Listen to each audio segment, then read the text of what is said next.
건 중생이 하기 때문에 하는 거예요. 근데 이제 왜 중세에서 고대를 하냐면 이제 고대와 중세 차이점 혹은 이제 연결점 때문에 그런 거예요.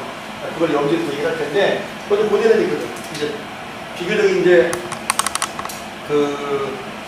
쓴 사람이 자료를 많이 한 사람이 잘 하나 봐. 노석빈 목사님이 이제 처음에 얘기했는데, 여기 이제 철학을 얘기할 때, 철학 고대를 얘기하는데, 철학을 여러 가지 정의할 수 있는데, 우리는 목사님은 이제 생명의 기준을 쓰는 거잖아요. 생명이 무엇입니까? 생명의 기준. 그리고 생명이 무엇이냐라는 게, 뭐 철학에 대한 정의는 많죠. 근데 이제 생명이 뭐냐, 도대체 삶이 뭐냐, 뭐 등등. 근데 생명이라고 보면 좋겠어요. 근데 이제 생명을 가진 신체들이 크게 보면 세 가지라는 거예요. 신, 자연, 인간. 뭐를 써요? 이게 생명을 볼 수 있는 혹은 생에 있는 그런 신체들이 보통 세 개란 말이에요. 근데 이제 미리 이제 전체를 알아보니까 이제 신에 대한 관심이 이제 중세 철학이고, 자연에 대한 관심이 고대 철학이면 인간에 대한 관심은 이제 근대 철학을 볼 수가 있어요. 꼭 그것만이 아니라 크게 이제 그렇게 철학을 볼 수 있단 말이죠. 근데 이제 설명했지만 이제 처음에 이제 이 책이 좋은 게 뭐냐면 신화 시대부터 있는 게 참 좋은 장점이에요. 그러니까 철학이 언제부터 되는가부터 사람이 이제 사원 이제 처음부터 이렇게 시작해요. 근데 처음에 이런 생명의 신체들이 구별이 없죠. 그러니까 이제 이걸 설명할 때 원시대 가면 원시 사람들이 쉽게 말해서 개념이 없다는 말이 맞아요. 규정이 안 된 거야. 섞여 있어요. 혼돈이 있어요. 말 그대로. 근데 이제 말 그대로 이제 딱딱 섞여 나가면, 그래서 처음엔 신과 인간과 자연이 구별 없이 혼돈돼 있었어요. 근데 시간이 들어가면서 사람들이 이제 그 내 안에 있는 유한한 생명과 내 밖에 있는 무한한 생명을 구별하기 시작했어요. 그러면서 이제 내 밖에 있는 무한한 나보다 더 강한 오래 사는 그것들에게 그걸 경외하는 마음이 들어서 제사 드리고 또 노래하고 마법 그들의 힘을 빌려서 하는 걸 했단 말이죠. 그러면서 이제 우리가 이제 좀 따지다 보면 신이라고 하는 개념이 그때는 없었어요. 나보다 강한 거 의지하게 되죠. 그리고 거기서 의지하게 되면서 나름대로 어떤 이제 효과를 얻어요. 자기 소원을 푼다든지 뭐 해결했다든지. 그게 우리말로 하면 간증인 거죠. 그게 신경험이 생기는 거예요. 신하기보다 나보다 더 크고 더 힘이 생기고 두 번째 경험이 생기단 말이에요. 그러면서 이제 거기에 이제 각각 이름이 붙고 신이라는 이름 붙는다는 건 자꾸 구별되는 거예요. 벌써. 이름을 부른다는 건 구별된다는 거예요. 그렇죠? 그래서 신 경험하면서 이제 내가 경험하고 얘기하고 이 사람들 경험하고 얘기하고 그래서 성경이래. 책에는 그런 게 자세히 나와 있지 않지만 그런 경험들이 모아져서 이제 곰신이 생기고 바위신이 생기고 나무신, 예를 들면 나무신이 생기겠죠. 그래서 신의 이름이 붙고 이름이 붙을 뿐만 아니라 그 신을 섬기면서 여러 가지 일들이 생긴 게 결국 신화가 되잖아요. 그래서 신 이름이 붙고 신화가 생기는 거예요. 그래서 많은 신들 이름이 생기고 신화가 생겼겠죠. 근데 그 신들의 신을 크게 두종류로 대몬신이다 정해진 게 아니라 지나고 보고 정리한 거예요. 지나고 보니까 크게 두 종류의 신이 대몬적인 신과 오른쪽적인 신이 있다는 거예요. 대몬적인 신은 직접 경험하는 신. 또 그 시대에 보니까 그 시대에 경험하는 신 결국 생명의 신인 거야. 생명과 주관돼. 그래서 왜냐면 부족이 잘 되니까 부족의 신, 토착화 신, 토착의 신이라는 거죠. 그러니까 대본적인 신의 특징들이 말하는 거예요. 근데 오리프스의 신은 대본적인 신의 부정이면서, 그러니까 그보다 더 나은 걸 발전이라고 보잖아요.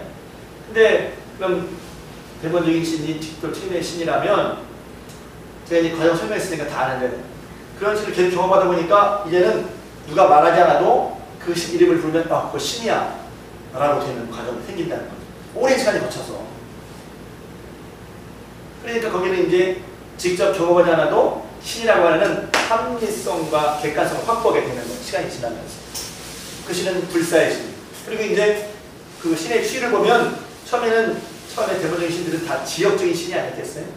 시간이 지나면서 여기가 싸워서 이기면 이긴 신의 이름만 남는 거죠. 그리고 처음에는 지역적이었는데 시간이 지나면서 다 한 곳에 모이지 않겠어요?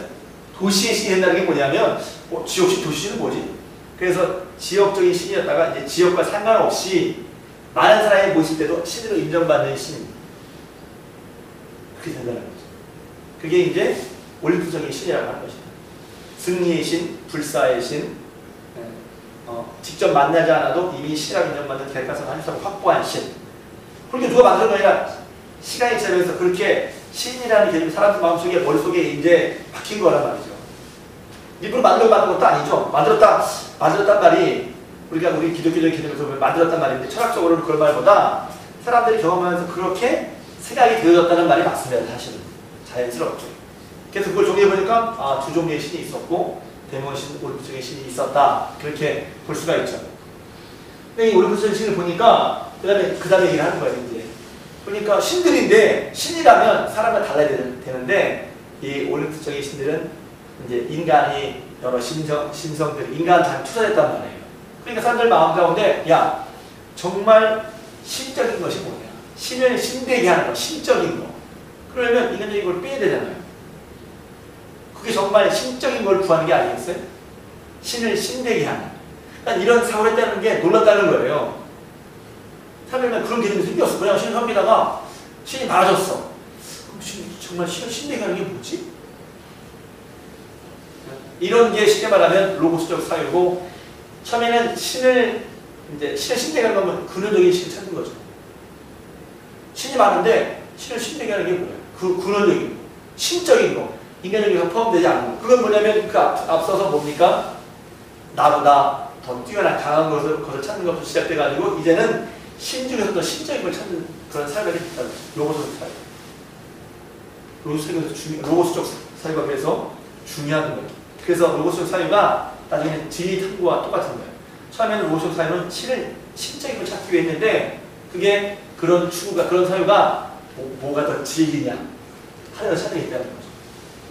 근데 로고스 사유가 맞물리면서 보통 이제 잘 정리가 안 되는 게 그리스의 신들, 당시 그리스 사람들의 신에 대한 생각, 우리는 신에 대한 정의를 내린단 말이에요. 무엇은 신이다 규정하는데, 나린이라고 그러죠. 규정하는 게 아니라 그 사람들은 나보다 먼저 있고 또 오래 살고 내가 없어질 때 영원히 있어질 그런 영향의 것들에 대해서 저것은 신적인 것이다. 이렇게 서술했단 말이에요. 서술식으로. 그래서 그 서술을 어디서 그런 걸 찾았냐면 우리는 지금 개념이 딱 잡혀있는데 그 사람 눈에 보는 건 다 신기하게 그때 뭐였어요? 자연이었단 말이에요. 자연. 보통 그 뒤에 이제 생각이 바뀌면서 뭐 사랑이다, 추상적인 게 있겠지만 그 전에는 다 자연적인 거란 말이에요. 그러니까 자연적인 것에서부터 신을 서술하기 시작했어요. 그래서 자연적인 것에서 신을 찾아서 서술했다. 그래서 피지식에서 테시스라는 얘기가 규정한다는 얘기를 서술한다는 얘기란 말이에요. 자연적인 것에서부터. 그래서 그들이 볼 때 자연은 그냥 우리가 볼 때 일반 자연이 아니라 나보다 뛰어난 것이 있는 신적인 자연이었던 거죠. 그렇게 신적인, 지금 이게 하지만 여러분이 설명할 때 어디가 안 되나를 잘 보셔야 돼요. 다음에 이 얘기를 왜 하지? 그러고서 그런 다음에 그들이 이제 관심 자연에 있으면서 그러면 이 자연을 볼 때 이게 뭘로 만들어져 있지? 영속적인 거. 막 자연이 변하는데 변하는 게 뭐예요? 쉽게 말하면 신이 많은데 이렇게 볼 수 있죠. 신을 신되게 하는 근원적인 거.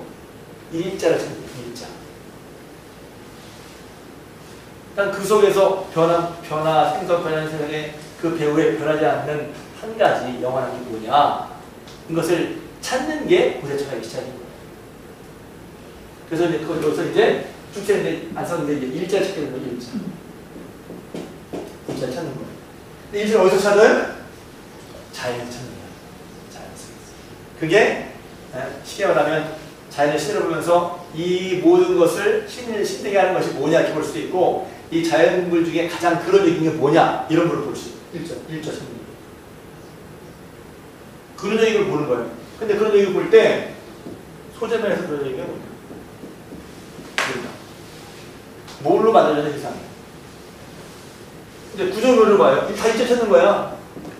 근데 이 사람은 소재를 뭘로 만들어져 있지? 이온이야. 무한정제가 왜냐면 이런 거예요. 물 그러면 불은 담을 수 없잖아요. 그러니까 뭘 담을 수, 규정할 수 없으니까 규정이 전에 아무 규정받지 않는 무규정으로 보자. 무규정자라는 게 뭐야? 불 그러면 물을 잡지 못하는 거야. 그러니까 그 어떤 규정성도 갖지 않은 그런 의미에서 그런 게 뭐가 그게 더 그런적인 게 아니겠냐? 그 무규정자를 말하는 거야. 그러니까 무규정자가 뭐지 하는 거야. 근데 무규정자는 아까 말한 것처럼 규정이 있어 구체성이 없으니까 길을 말해. 그럼 바로 과정 소재를 본다는 거지. 근데 일자가 소재면에서 뭐다가 아니라 구조가 더 중요하다. 일자를 구조로 본 거지. 무엇으로 구성되어 있나? 그럴 때 쉽게 말하면 정확히 말하면 수가 아니라 수적 구조로 되어 있다는 거예요. 만물은 수다라고 하는 말이 뭐냐면 수적 구조로 되어 있다. 이것도 이해해. 만물이 수야? 아니야. 근데 수적 구조로 되어 있다는 거예요. 그래서 만물을 파악할 때 수적 구조로 보는 게 중요하다. 본 거고 그 다음에는 일자는 뭐예요? 이게 운동이 있거든요. 그런 것이 운동이라는 거예요. 운동, 변화, 흐름. 그래서 그것을 이제 불로 표현했죠. 헤라클레이토스는. 근데 아니다. 일자는 아니라고 해라. 근데 있음으로 보는 거죠. 일자. 있음이 일자라는 거죠. 있음에서 일자. 변하지 않는 영원한 것이 있음이라는 거죠. 그래서 이제 일자로 고대 세계에서 이제 이렇게 자연 속에서 이런 일자를 찾는 내용이 고대사회를 볼 수 있는 거예요. 자연 속에서 찾는. 그러니까 크게 보면 있습니다. 사람이 고대에서. 근데 이제 고대 얘기할 때 이제 소크라테스 나올 때 소크라테스는 인간이잖아요. 맞아요. 근데 이때 소크라테스는 인간적인 관심을 받고 인간을 볼 수 있는데 아직 근대처럼 인간 중심적인, 왜냐면 근대에서도 완전히 인간을 자연과 분리했거든요. 그런 면에서 인간 중심이 아니라는, 여전히 계속 자연 속에 있는 인간으로 보기 때문에 고대라고 하는. 그러나 이제 분명히 자연에서 보는 게 아니라 인간을 중심 보게 되죠. 소크라테스는. 그래서 사람 속에서 안쓰럽게 해준 것은 테시스에 따른 말이죠. 사람에게서 일절 또는 역시 일절 찾는 거예요. 그게 뭐예요? 사랑을 사람들에게 하는 게 뭐예요? 근데 그것을 얘기할 때 앞서 말한 것도 연결하면 이제 그 전쟁에서 말한 사람들이 정치에 참여하게 됐고, 정치에 참여하려면 이제 누가 얘기해야 되는데 지식이 필요해요. 그래서 소피스트로부터 지식을 배우게 됐는데 소피스트 얘기를 들어보니까 이때는 이게 오는 거예요. 그러니까 진리 상대주의가 되니까 회의에 빠지죠. 사실 요새는 이런 시대예요. 진리 상대주의라는 말이 요새 이런 시대라는 거예요. 근데 우리 요새 다 맞다고 하거든요. 그리고 그게 더 좋죠. 익숙하죠. 근데 이런 생각을 해도 근데 보편적인 리가 없겠냐라고 생각했다는 게 놀라운 거예요. 근데 이걸 지나보면 어디에 이미 있어요? 일자를 찾는데 이미 그 성향이 보편적인 리가 없겠냐? 그래서 연결되겠죠. 일자가 있지 않겠냐는 거예요. 여러 가지 말하면 상대적인 진리가 보편적인 게 있지 않습니다. 그러니까 보편적인 진리가 뭐라고 말하지 않죠. 대신 있지 않겠냐 하면서 그걸 찾아가는 거죠. 그래서 이제 귀납법을 통해서 보편적인 진리를 찾아간단 말이에요. 거기는 이제 아까 말한 것처럼 사람을 만나서 소피스를 만나서 무해지를 깨닫게 하고 귀납법을 통해서 삼파술과 반어법을 통해서 무죄를 깨닫고 함께 그러다는 얘기하면서 귀납적인 사례를 통해서 보편적인 진리를 구하려고 한다. 근데 그 보편적인 진리가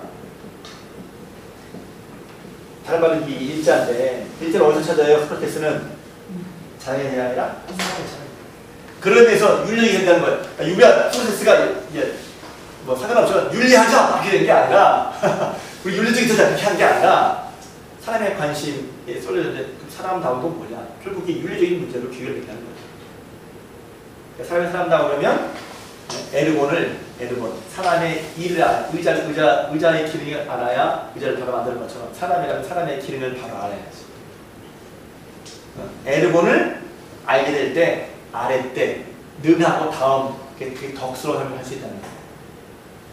그래서 이제 지덕합일, 지행합일이라는 얘기를 하는 거죠.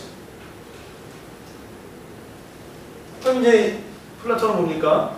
플라톤은 그렇게 해서 소크라테스가 보편적인 일을 찾으려고 했는데 구별되는 이거예요. 크게 보면 비교하는 거죠.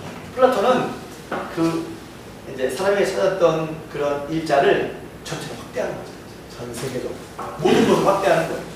그리고 거기에서 그걸 할 때 이제 소위 말하는 이데아 얘기했는데 처음 제가 저는 이제 제가 얘기했는데 이데아가 정말 이걸 왜 이데아를 참 받아들였지? 그러니까 이제 이데아 얘기를 할 때 이게 보편적 우리가 이제 예전에 이제 목사님 설명할 때 이랬는데 저 사람 참 목사다워 얘기한단 말이에요. 목사다워. 목사다운 게 뭐야? 그러면 말을 못했는데 딱 보면 목사다운 것 같아 얘기한단 말이에요. 그 말은 뭐냐면 내 속에 이미 목사다움에 대한 어떤 규정이 있다는 거예요. 말을 못하는 이미 있다는 거예요. 그 어디서 왔지? 어디서 왔지 그게? 내가 만약 목사답지 못한데 나는 목사답지 못해. 우리 목사답지 못한데 내 속에 목사다움을 내가 알고 있어. 어디서 왔어요? 경험해서 왔어요? 지식적인 경험. 우리가 알지 못하는 현장에서 왔어요. 그렇게 왔다고 그러는 거죠. 그러니까 우리가 이게 이제 목사다움은 이제 우리가 경험을 처음 일상적으로 볼 때, 근데 여기서 말하는 이 보편적인 진리를 얘기할 때 어떤 것에 대한 완전하다는 것이 우리 본 적이 없는데 완전하고 생각하고 있단 말이야. 어? 그럼 완전 생각 어디서 왔어 도대체? 그래서 이디아 얘기를 하는 거예요. 이디아 얘기가 처음에 이 사람이 이디아를 본 적도 없고 볼 수 없는데 어떻게 이디아 얘기가 먹혔지? 그러니까 이게 철학을 얘기할 때 그런 거예요. 이래 시원해지지 않아서 이디아 얘기가 왜 먹혔지? 본 적도 없고 어떻게 이디아 얘기가 통하단 말이야. 그래서 이제 피타고라스 얘기하는 거란 말이야. 본인 생각은 불안들한테 우리 머릿속에 마음속에 완전한 생각형의 이상을 가지고 있단 말이에요. 그럼 어디서 왔어 도대체? 언제 배웠어? 그래서 우리 속에 아니라 어디서부터 왔다고 해요. 우리 다 그 완전하게 경험하지 못했는데. 그래서 이디아 얘기가. 이디아 얘기가 정말 있는지 모르죠. 근데 논리적으로 보면 진짜 난 배운 적도 없고 경험해봤다고 하지만 배운 적도 없고 완전히 모르는데 왜 그런 걸 생각하고 있지? 완전한 걸? 그래서 이디아에서 왔다고 보는 거예요. 그 이디아는 현실 세계에 있지 않은, 그러나 어디에 있는? 완전한 거죠.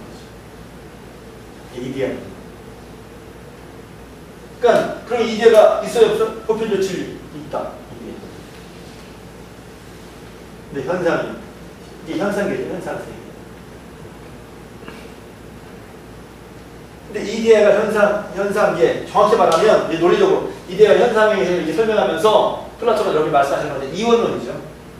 이원론이라는 말이에요. 왜? 완전한 이데아 세계에 있고 이데아가 추가되는 현상세계지만 불완전한 현상세계가 있다는 거죠. 근데 이제 이데아가 이걸 설명하기 위해서 결국 현상세계가 이루어지느냐? 코라는 게 있어서 코라에 이데아가 투사되면 이게 이제 코라를 진료라고 부르죠. 비론자라는 거예요. 진료.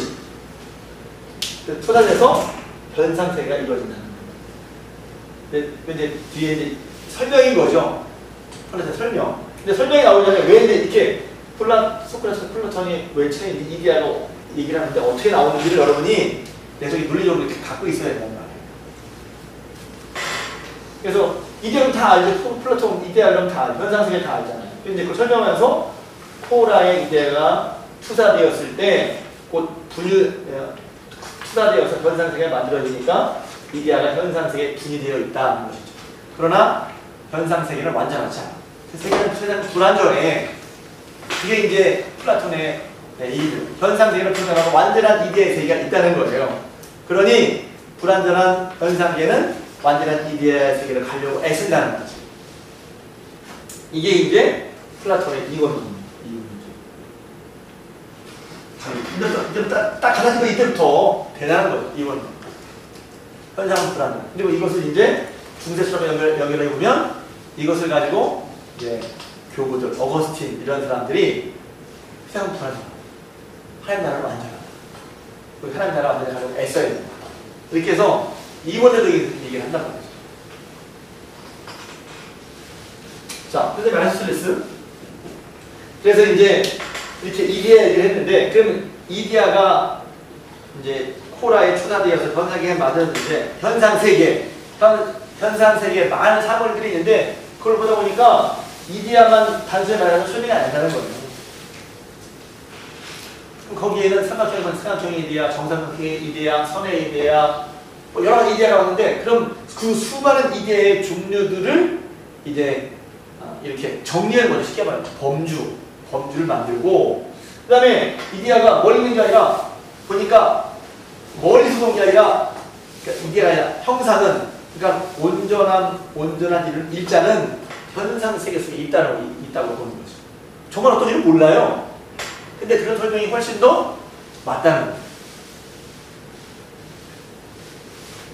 그래서 플라톤 이원론이면 아리스토텔레스는 이제 말이 같죠. 아까 형상과 진료가 같이 있다는 거예요. 개체 안에 같이 있다. 같이 있어서 이게 이론론이 되죠. 이론론. 그러니까 이론론 이건 다르지 않았으라 이겁니다. 플라톤은 이원론, 아리스토텔레스는 이론론이죠. 그래서 형상이 같이 있어서 형상과 진료가 전실과 상태를 반복하면서 결국은 이제 온전한 실을 하게 하죠. 그래서 형상이 거의 목적인이 되고 운동인이 되죠. 형상이 왜냐면 더 높은 목적은 낮은 것을 하여금 실을 하게 할 목적이 되니까 목적론적 종교입니다. 그래서 점점 더 사람도 세상도 좋아지게 돼 있다. 그리고 우리는 완전한 형상을 향해 가게 돼 있다는 거죠. 가게 돼 있다. 그러니까 세상은 이제 그래서 세상과 모든 것은 발전한다. 낙관론적 전개를 말하는 거죠. 그래서 이제 크게 이론론은 세상을 긍정적으로 보는 거죠. 낙관론적 전개라면 이원론은 플라톤의 세상은 불안정하다. 부정적으로 세상을 부정적으로 보죠. 그러니까 신앙도 플라톤적인 사람은 이 세상을 아니, 이 세상에 꿈을 들지 마. 이 세상은 다 소용없어. 하나님만 바라봐야 돼. 이론적인 사람은 하나님 있다고 함께 하시니까 너도 최선을 다하자. 이렇게 되는 거죠. 다시 할 수 다 그런 게 있잖아요. 근데 그런 생각들이 이제 어디서 나왔냐? 이론과 이론에서 나왔다고 보면 더 이해하기 쉽잖아요. 그리고 아까 말한 것처럼 이제 거기서 운동하는 구조를 봤잖아요. 운동 구조. 운동 이게 아까 이제 그래서 이제 고선미 목사님은 책을 많이 보고 정리를 많이 하고 많이 본 거야. 이제 운동에서 올라가는 거, 운동이 포함되어 있죠. 그러니까 세상에 쉽게 말하면 그래서 이제 좀 생각할 텐데 마음을 어떻게 다 생성 변화하는 걸 설명하는 거예요. 쉽게 말하면 마음을 어떻게 생성 변화하죠? 아리스토텔레스에 의하면 형상과 진료가 함께 순수 진료가 있고 이론적으로 순수 형상이 있다. 그래서 같이 있어서 형상이 이걸 설명할 때 나중에 시간 한 번 더 하겠지만 사과 씨에서 설명해. 사과 씨가 딱 떨어지면 그 사과 씨 안에 사과의 형상 설계도 그렇죠? 그리고 설계도를 이룰 수 있는 재료가 같이 들어가 있다는 거죠. 그래서 그 씨앗이 심겨지면 그 씨앗에서 발화를 하고 그 발화는 이제 씨앗에서부터 한 단계 발전된 현실태죠. 그 현실태가 다시 계속해서 이제 발화했지만 그 안에는 계속 사과의 형상이 있기 때문에 또 거기서 나만 커지죠. 단계별로. 그래서 단계별로 자연이 어떻게 순수 진료와 순수형상 가운데 온전한 실을 하는지 세상이 어떻게 자연이 어떻게 어떤 원리에서 생성되고 변화하고 가는지에 대해서는 설명을 너무너무 잘하는 거예요.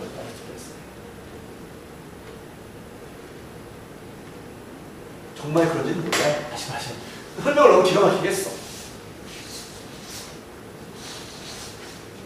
그래서 이론론이고 낙관론이고 긍정론이고 단계적으로 밟아 올라가는 그런 신을 말하는 거죠. 근데 이제 이렇게 보니까 낙관론이니까 그럼 세상은 아까 말한 유약추가 있잖아요. 설명이 안 되는 그런 단점을 가지고 있는 거죠. 설명해놨어요. 그래서 그 다음에 플라토니에스는 여기다가 굳이 말하자면 그런 건 하는 게 아니지만 이런 아리스토텔레스는 아래로부터 위로 올라가는 그런 상향식 운동이라면 그런 게 신이 그런 게 아니지 않나요? 신은 충만하고 신부터 모든 것이 다 나오는 그런 것이 진짜 신다운 거 아니냐? 그래서 이제 여기서도 프로세스 일자, 실말하는 일자에서 또 모든 것이 다 유출하는 거야. 다 나와요. 다시 말하면 저는 이제 하면서도 우리가 목사이기 때문에 기독교인 신앙이기 때문에 생각이기 때문에 제일 먼저 나오는 건 영혼인 것 같아요, 정신인 것 같아요. 우리 영혼을 생각하잖아요. 여기 뭐로 나와요? 정신으로 나와요. 서양 철학이 있는 거예요. 정신 이대가 무엇보다도 먼저야.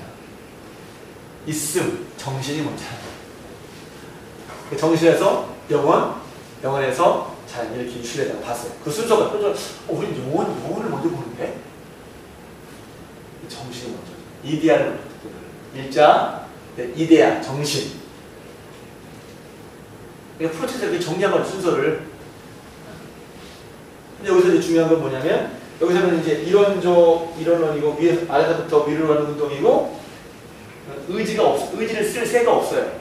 낙관론 의지가 필요 없죠. 근데 여기서 이제 인간이 의지가 있단 말이야. 인간이 의지를 얘기한 거란 의지를 집어넣었어. 그 의지를 가지고 이제 윤리적 필요성을 따라갈 때는 주님을 닮아가고 하나님 닮아가고 세상을 향해 갈 때 자연을 향해 갈 때는 윤리적 필요성을 따라갈 때는 타락한다는 거죠. 그러니까 여기서는 인간이 의지의 여지가 없죠. 플라톤, 그러니까 아리스토텔레스에서 여기서 이제 인간 의지 여지를 설명했고 또 이제 비교해보면 아리스토텔레스는 세상의 생성 변화를 말하면서 아래서부터 위로 올라가는 운동을 얘기했지만 여기서는 실어부터 모든 것이 내려오는 거예요. 좀 다르죠. 설명. 이렇게 하고 맨 마지막에 자유의 문제는 이제 노들 목사님은 이거랑 자유의 문제를 연결했는데 사실은 시대적으로는 자유의 문제가 적혀 있습니다. 여기서 하는 건 그러니까 이으려고 하는 건 알겠는데 이제 무리가 있어요. 플라토니스트가 이제 하나님과 합일되는 것을 얘기를 했는데 그거는 이제 시계적으로 볼 때 그 자유의 문제를 앞선 얘기입니다. 사실 개인의 자유 얘기는 결국 이제 조금 철학을 개인적인 어떤 평화를 얻는 것으로 종교적인 철학의 종교적인 착색이라고 보면 되는데 마음의 평화를 얻기 위해서 하는 거예요. 어디서 마음의 평화를 얻죠? 얼마 전에 설교를 했는데 사람마다 다양성이 다 있어요. 근데 이제 그 결국 스토아학파, 에피쿠로스학파, 필론학파는 평화를 얻기 위해 방법이 다른 건데 뭐냐면 그들이 평화를 잃어버리는 원인을 해석해서 다르게 했다는 걸 쉽게 말해요. 스토아학파는 뭡니까? 우리에게는 이미 이제 우주 이성, 이법이 있단 말이야. 그리고 그것을 지켜야 된단 말이야. 근데 그걸 뭐 때문에 못 지키냐면 욕심 때문에 못 지키냐는 거야. 어떻게 돼? 욕심을 절제해. 절제로 본 거예요. 평화를 얻는 방법을 절제로. 왜 욕심을 절제해? 그러면 절제했을 때 우리가 우리 속에 있는 원래 이법대로, 그러니까 하나님 빨리 이렇게 말하든지 하나님 말씀대로 이렇게 행하게 할 때 그게 평화를 얻는다는 거죠.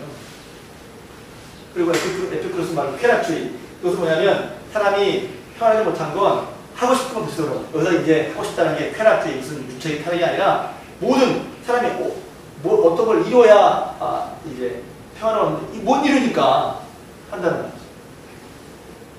그래서 그냥 하고 싶은 걸 마음껏 해서 더 이상 이제 하고 싶은 마음이 없을 때까지 그게 평안이라는 거예요. 그렇게 봤다는 거죠. 에피쿠로스 크게. 그리고 에피쿠로스 이제 자세히 얘기하지만 에피쿠로스 자세히 설명이 이 사람들은 무신론자입니다. 왜냐면 사람들이 제일 많이 두려움을 느끼는 게 기독교적인 신이 아니라 신 때문에 두려움을 느낀다는 거예요. 신은 없다. 최초의 유물론자예요. 유물론자는 너무 이제 뒤에 설명이고 그러니까 물질밖에 없다고 말하는 사람, 신은 없다 하는 사람들이 에피쿠로스. 무신론자죠. 무신론의 원리라고 볼 수 있어요. 그러니까 기독교적인 무신론도 아니지만 그러나 말한 당시에 신적인 것을 다 무시했어요. 없다고 했어요. 그러니까 그것이 이제 기독교에서도 무신론의 계보를 읽게 되죠. 나중에 영국 경험론 같은 걸 읽게 됩니다. 그리고 필론주의는 판단주의가 왜냐하면 섣부른 판단이 우리의 평화를 뺀다고 본 거예요. 쉽게 말하면 섣부른 판단. 제대로 알지 못하고 판단하는 게 우리 평화를 뺏는다. 그래서 먼저 나를 혀를 섣부른 판단을 중지해라.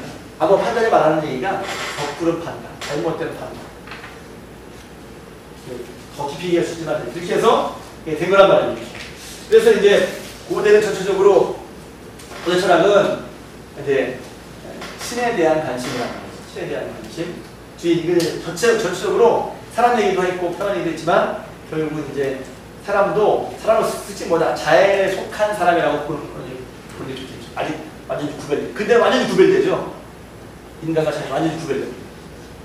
근데 이제 고대는 그런 구별 없지만 이렇게 된 거고. 그래서 여러분들이 이제 이런 철학을 했는데 중세부터 이제 쉬었다가 중세 할 텐데 중세는 그럼 뭐냐? 이런 자연에 대한 관심을 했다가 시에 대한 관심을 했다. 시에 대한 관심. 근데 여러분 책을 읽어보셔서 알겠지만 고대에 대한 어떤 자연에 대한 생각, 고대가 세상이 이렇게 돌아가는 거라는 것이 이제 시합 철학 위에 아리스토텔레스 철학이라고 했잖아요. 아리스토텔레스 철학.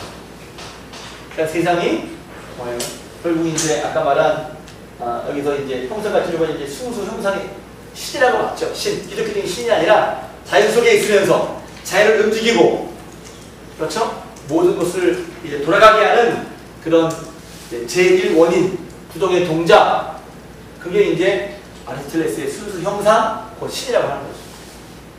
그런 의미에서 아리스토텔레스의 신은 분별 초월이잖아요.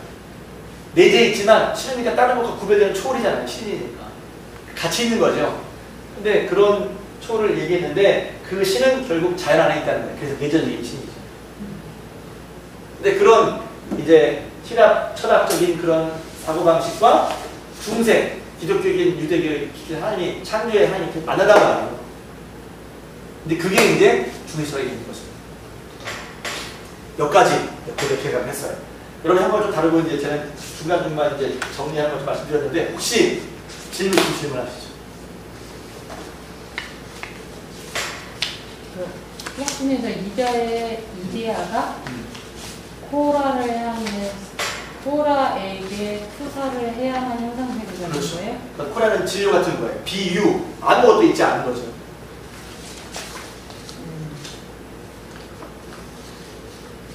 그렇게 본 거죠. 그래서 투사되면 현상계가 만들어집니다. 형상세계가 원래 있는 게 아니고? 아니죠. 그럼 이제 더 나가서 그 비유가 어디서 왔냐? 처음부터 있었다.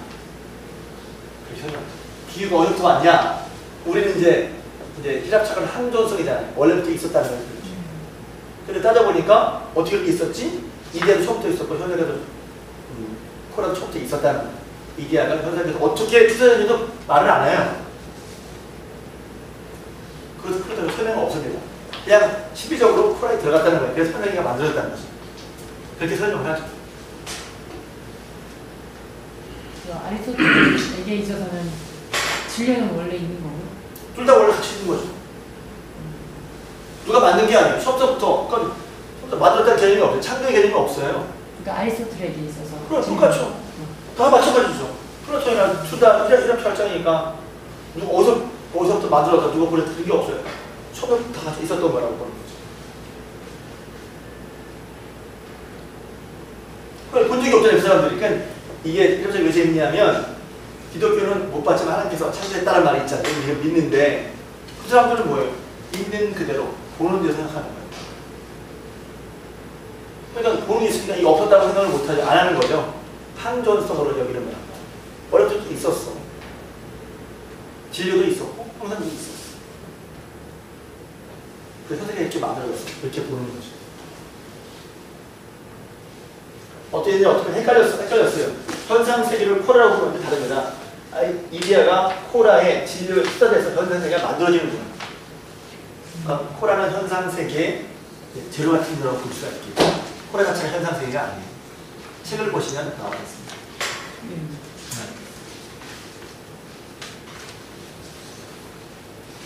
그 기독교적 바탕에서 중세 철학이 형성될 때 고대 철학적인 그 베이스가 이미 있었다는 거죠? 네, 베이스가 있었습니다. 그러면 이제 소크라테스, 플라톤, 아리스토텔레스 중에 가장 중세 철학에 영향을 미친 건 누구? 이따 설명할 텐데 교부 철학은 주로 이제 교부 철학의 이제 핵심이 어거스틴인데 어거스틴은 주로 플라톤 철학, 네. 플라톤과 시플라톤 철학을 이용해서 써서 이제 하나님 존재 증명을 했고, 그다음에 아퀴나스는 아리스토텔레스 철학을 거죠.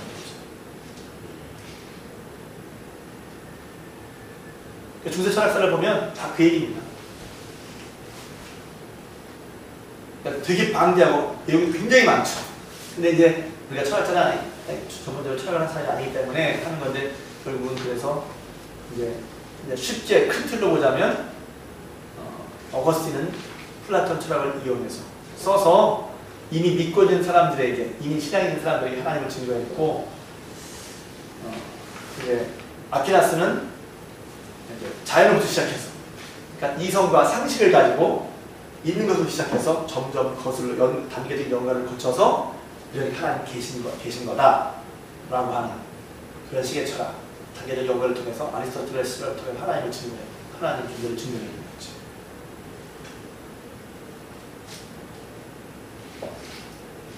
이제 신과 인간, 자연을 본다고 할 때 이제 중세는 이제 이게 중세의 얘기는 거예요. 근데 중세가 그냥 뚝 떨어져 나온 게 아니라는 말이에요. 근데 중세는 그 전에 책에 보면 뭐가 연결되어 있냐면 이제 고대 자연 철학. 그 연결되어 있어요. 특히 여기서 보면 고대 자연 철학, 아리스토텔레스. 쓰기가 그러네. 아리스토텔레스. 아리스토텔레스가 말한 철학은 뭐예요, 도대체? 세상이 어떻게 생성변화되느냐 하는 거예요. 그래서 생성변화되면 아리스토텔레스의 철학을 다시 한번 이제 리마인드 하자면 같이 있죠. 원래 순수 진료가 있고 순수 형상입니다. 순수 진료는 흔히 말하는 학궁스토. 여기에 순수 형상이 이제 함께 있어서 이것이 현실태와 또 가는 태를 반복하면서 결국 순수에서 순수 형상으로 올라가면서 이게 이제 개체가 개체로 그렇지만 세상 모든 만물이 이렇게 생성 변화해 간다고 얘기하는 거죠. 그러니까 그게 뭐냐면 모든 자연물은 이렇게 된다는 거예요. 그래서 이 순수 형상이 곧 신이죠. 이 초월자라는 거예요. 초월자라는 말은 다르다는 거죠. 쉽게 말하면 그러니까 이게 일자란 말이에요. 일자란 말이에요. 그 일자, 신이 순수 형상이라고 하기도 하고 신이라고 할 수 있고 초월자라고 말할 수 있고 일자라고 할 수 있는 이 순수 형상에 의해서 세상이 돌아간다는 거죠. 그래서 이게 결국 세상은 결국 이 자연인데 자연 철학 아니에요? 자연 철학. 그러니까 여기서 말하는 신은 우리가 말하는 기독교적인 신이 아니라 자연 속에 있는 신이란다. 자연이 모든 생성 변화 원리라고 할 수 있고 자연 속에 내재해 있는. 그래서 이제 분명히 다른 자연과는 다르죠. 그래서 순수 형상을 이제 아까 제1 원인 부동의 동자 이렇게 했단 말이에요. 그러니까 이렇게 하고 보니까 순수 형상 이 모든 것을 다 하게 하는구나. 모든 개체 혹은 자연 모든 마음 이런 방향으로 운동하게 하는구나 하고 딱 보니까 그 순수 형상은 신이고 이 순수 형상에 따른 거 구별되는 초월자이고 일자이란 말이죠. 제1원인이 되기도 하고 돌아가는데 여기 떡하니 어떤 게 들어가냐면 짜잔 기독교가 들어가요. 유대교. 기독교. 다른 세계관이죠. 기독교. 다른 이제 우리 하나님으로 신이지만 하나님이 들어가요. 근데 여기서 지금 여기 사고방식은 뭡니까? 이제 이 안에서 뭐냐면 이제 아까 있는 거 얘기를 하면 유는 여기서 나옵니다. 여기에서 유가. 그래서 없으면 없는 것은 없고 있는 것은 있다. 함존성이란 말이에요. 사고방식은 함존성이죠. 너무 설명이 어려운가요? 안 어려워요? 책이 있는 것 같아요. 지금 저 책에다 정리하는 건데 책 얘기만 하니까 어려워. 저는 책을 얘기하는 게 좋은데 책을 정리하는 게 좋은데 어렵다고 하는 이게 함존성이 뭐냐면 원래부터 아까 말한 플라톤이나 아리스토텔레스나 다 그들이 보고 얘기한 건 어디서 들어온 게 아니라 그들이 눈에 보이는 세상을 통해서 생각해서 이제 그 설명한 거란 말이죠. 그러니까 세상은 처음부터 있었고 거기서 위에서 유가 나오는 거야. 함존성. 맞죠? 그리고 이제 아리스토텔레스의 신은 아까 말한 것처럼 자연의 원리 내재, 자연의 내재라는 거예요. 자연의 내재의 신. 근데 거기에 비해서 기독교식은 하나님은 이제 이런 신학 철학 위에 중세 철학이 아니라 이런 신학 철학 위에 중세 철학이 중세 철학에 기독교가 들어오는 거예요. 근데 여기서는 뭐예요? 무에서 지금 켜져.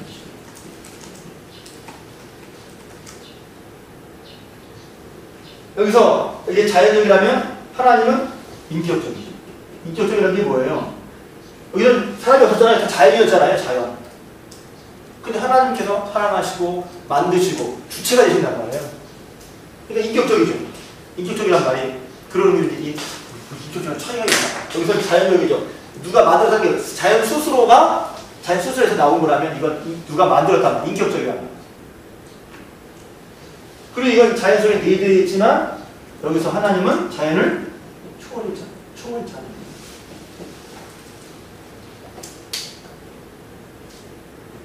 이 책 이런 얘기하면 여러분 금방 알겠죠? 저 책 얘기하는구나. 근데 이제 중요한 건 이렇게 꿰어서 설명해. 뭐부터 얘기해야 되지?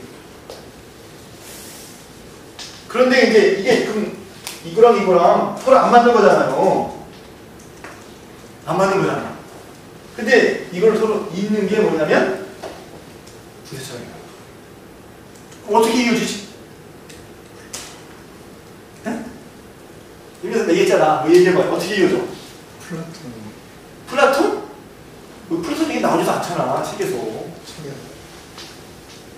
여기서 어떻게 이어지나요? 네. 이렇게 여기서 이렇게 좀 다른데 중세철학과 중세와 이게 여기서 기독교 만나면 이렇게 차이가 있는데 어떻게 이게 같아지냐? 이게 같아지냐 말이야. 이게 어떻게 서로 합쳐야 되냐 말이야. 합쳐야 말이야보다 서로 이제 만나는 얘기네. 만나. 이제 이게 1절이고 2절은 만나. 어떻게 만나? 꿰어 맞추는 거죠. 꿰어 맞추는. 어떻게 꿰어 맞춥니까? 자, 이제 여기서 이제 얘기를 하는 거예요. 여기서 이제 상존성 얘기를 하는데, 이렇죠? 이제, 왜, 안 돼요? 아니, 네. 하면 되니까. 이제, 아리스토텔레스를 보니까, 그러니까 이게 결국 이제 순수 형상에서 이제 모든 것이 다 이루어지잖아요. 그러니까 순수 형상에서 이제 존재가 이루어지는 거예요. 존재가. 그러니까 순수 형상이 존재만 여기서 이제 이걸 이제 존재 자랑 자연물이 자연에 들어가는 개체 성명이로 그런 개체가 들어간다고 할 때 이걸 있게 하는 것은 뭐냐면 순수 형상이 약간 말이에요. 그렇죠? 그러니까 이게 쉽게 말하면 거기 나온 것처럼 이게 존재하게 하는 존재 이성이 되는 거예요. 존재 이성. 이것대로 존재가 만들어진다는 거죠.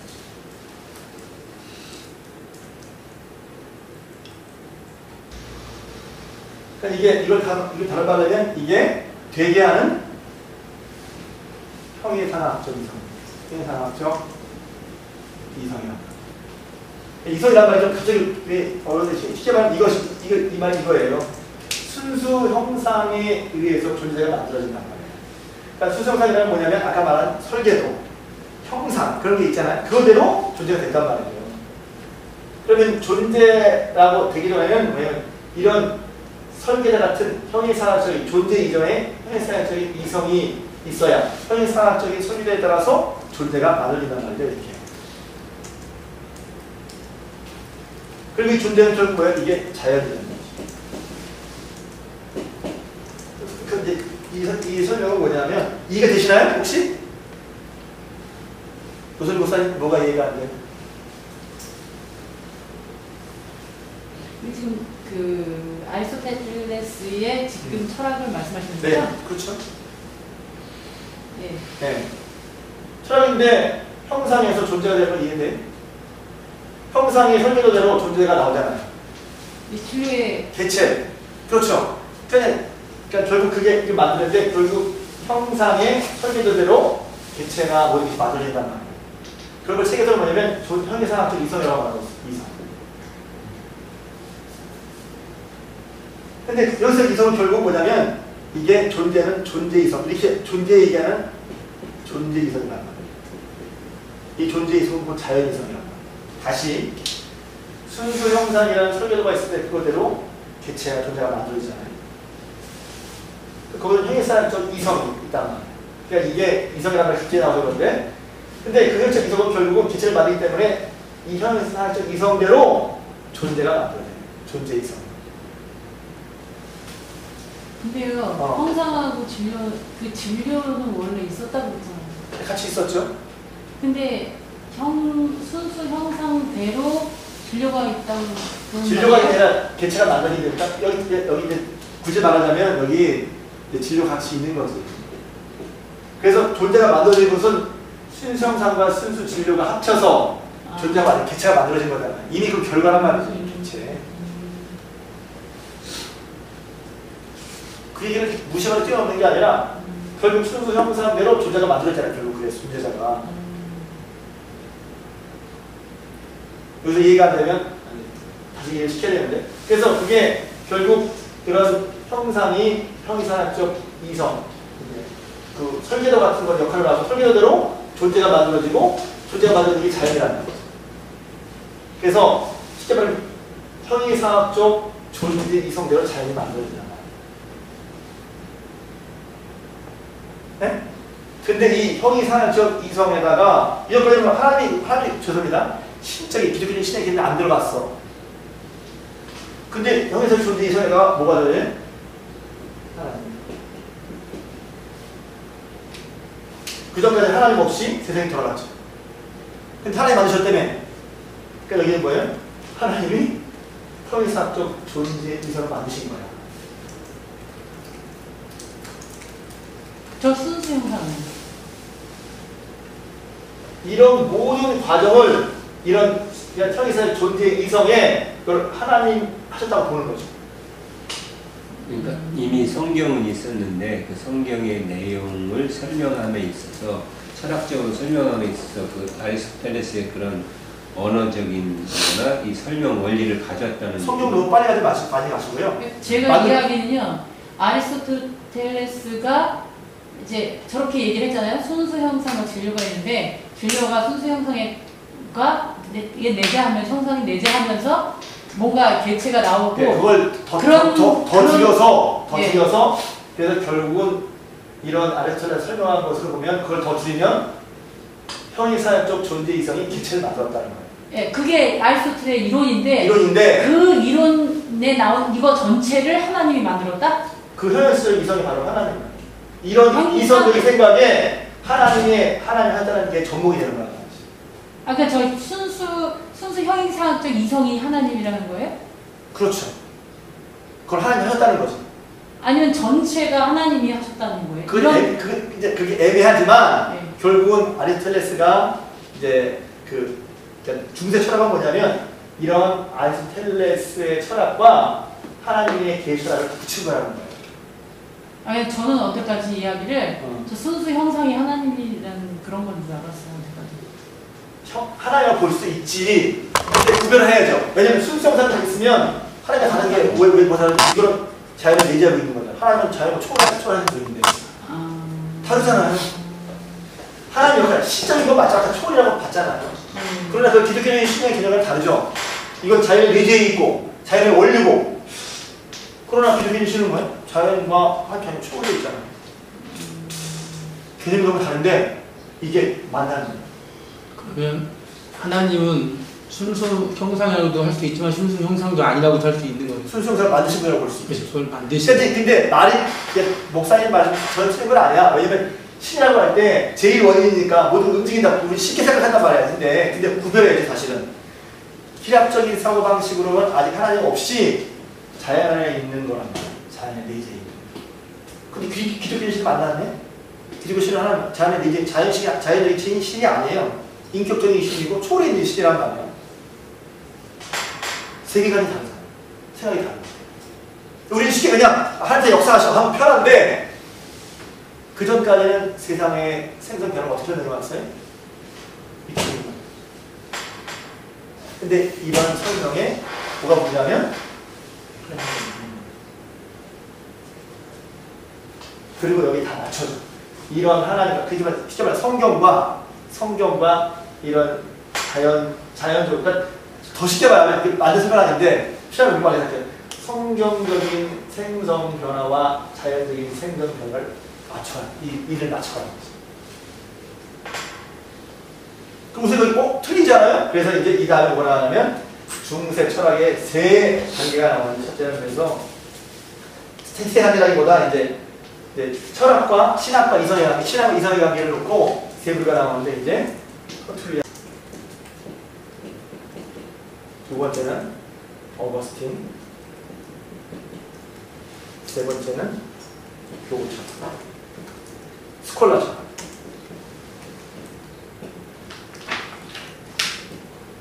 그 다음에 뭐 네 번째라고 하기는 힘들지만 그 다음에 이게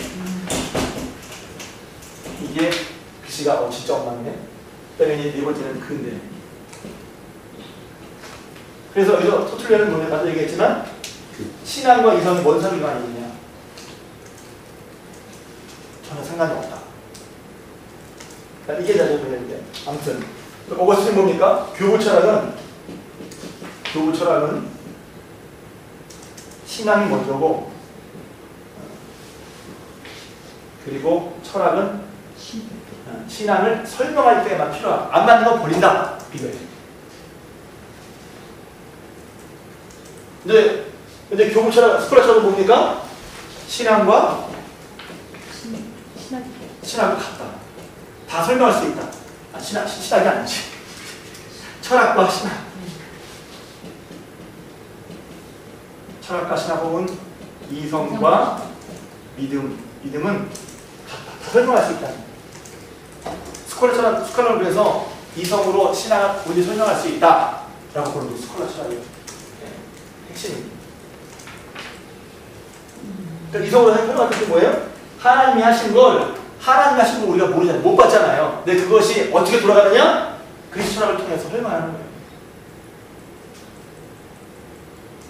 그래서 중세적인 사유는 그리스도 철학을 힘입어서 빛을 발한다는 말이 뭐냐면 그리스도 철학, 특히 아리스토텔 철학을 이용해서 하나님의 생각을 어떻게 만들었을까를 차이에서 설명하는 거예요. 그전까지는 하나님 아까 하나님 없잖아요.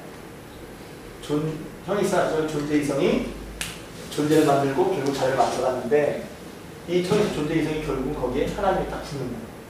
표현이 좀 그런데 하나님과 만나는 거지. 그러니까 모든 일은 하나님이 하시고 맞는데 하나님이 어떻게 하셨나? 이렇게 하셨다. 그 전까지 존재 이성이 하나님은 아닌 거죠? 존재 이성이 하나님은 아니죠. 그러니까 하나님이 하나님이 세상을 어떻게 움직이시냐 하는 그런 거라고 보면 되겠죠. 저 전체 과정이 하나님이 움직이시는 그전에는 그렇죠. 그렇게 보는 거죠. 그걸 설명하는 거죠. 근데 그 전까지는 뭐냐면 이게 하나님 없이 다 설명을 했잖아요. 말씀했어. 근데 그게 바로 하나님이 운영하신 거야. 이렇게. 그랬을 때 그러면 그것을 어떻게 설명하겠냐는 거예요. 아니면 반대로 볼 수 있죠. 하나님이 세상을 어떻게 하시는 거야? 어떻게 세상을 운행하죠? 이렇게. 이걸 좀 설명이 너무 잘 돼 있어요. 그러니까 요새 저는 얼핏 안 맞을 수 있는 거 아니야? 안 맞는 게 있죠. 제일 크게 안 맞는 게 뭐냐면 유의 소유, 무의 소유. 이게 제일 안 맞죠. 결국 그게 나중에 이제 그래서 신학에서도 이제 그것 때문에 나뉘는 거예요. 결국 그리스도가 창조주의 처음으로 계셨는데 이게 삼위일체가 굉장히 중요하잖아요. 그게 이거예요. 무의 소유냐, 유의 소유. 그리스도 처음으로 계셨다는 거예요. 없다고 만들 수 있는 게 아니라는 거예요.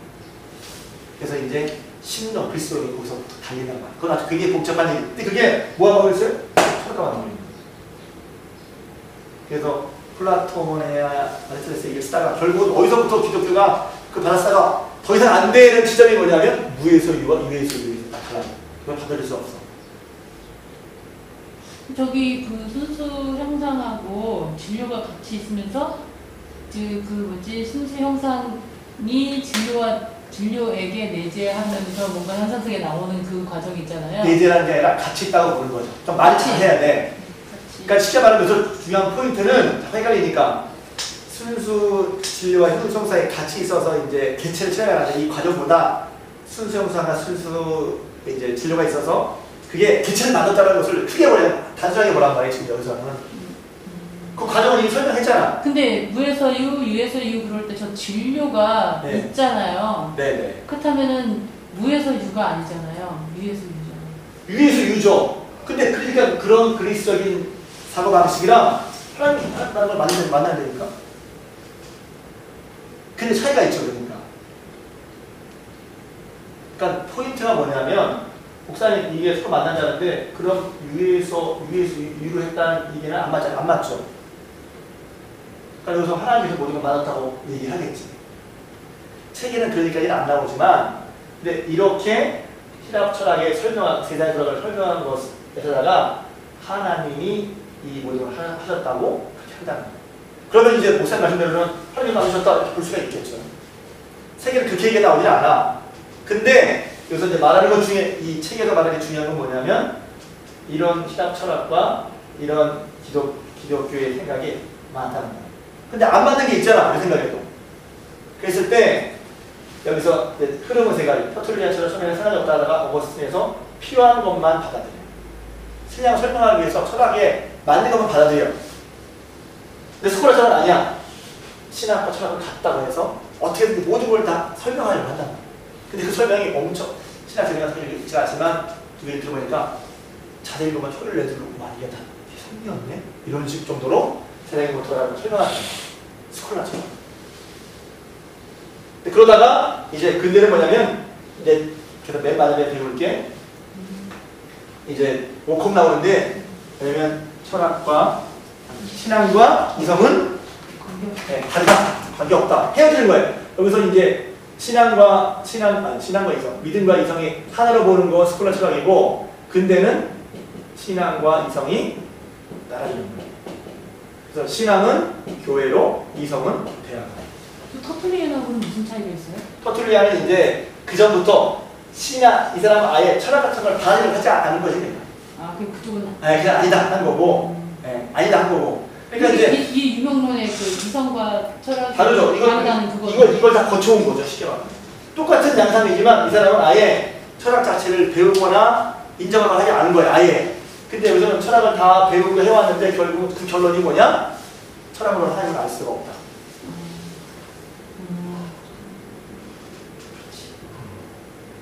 이성으로는 하나님을 알 수가 없다. 그래서 이제 신앙과 이성이 이제 같다는 게 떨어지는 게 근대입니다.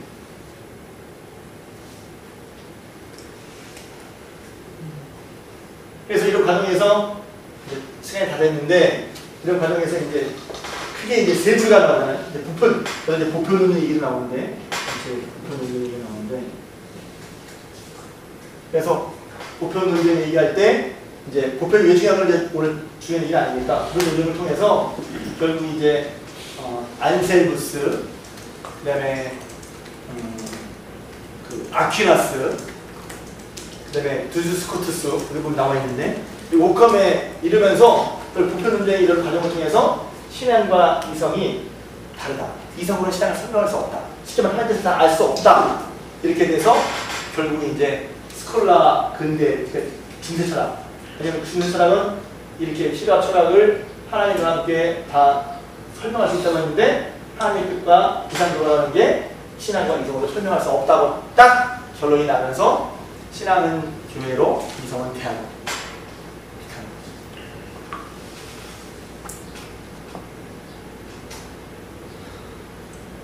근데 여기서 중요한 건 이제 터툴리안 어거스틴 철학에서는 이제 신의 존재 증명 얘기가 중요합니다. 다음에 여러분이 공부해 보시는 건 이제 터툴리안, 어거스틴 그리고 아퀴나스가 어떻게 하나님의 존재를 증명하려고 했는지. 왜 그게 하나님이라는 거예요? 그 사람이 정말 하나님 안 보이는데 이렇게 돌아가는데 그게 하나님이 하셨냐? 어떻게 할 수 있냐?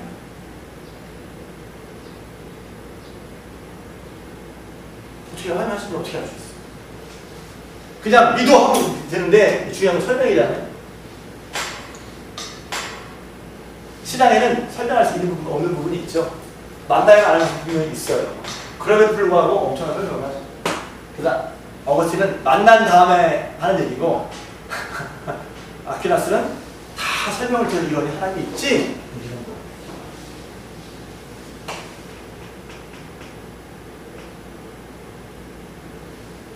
그런 과정이 그 논쟁을 통해서 이렇게 적용이 된다. 이상입니다. 혹시 질문 있으면 질문하시죠.